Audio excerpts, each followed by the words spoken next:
दिनै एबसु बिपिएफ आरो इउपिपिएल जयै मोनसे सावरायलायनायाव भारतनि बिसायख'थि आय'गजों फोसावजानाय ड्राफ्ट डेलिमिटेशननि सायाव बर'नि माहारियारि आफादफोर आरो राजखान्थि हानजाफोरजों जयै सावरायलायदों।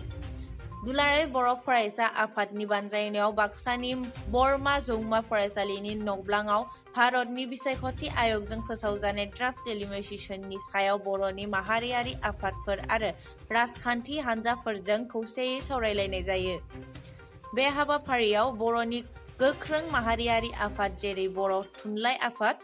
ट्राइबेल संघ, एक्स-एनडिएफबि फ'राम, बिटिसिनि खुंथायाव थानाय राजखान्थि हानजा इउपिपिएल, बिटिसिनि गोख्रों बेरेखा राजखान्थि हानजा बिपिएफ, बिजेपि, बिसा, दुब्बा दुलाराय बर' लिरगिरि गौथुम, फोरोंगिरि गौथुमफोरनि अनगायैबो मोन 20था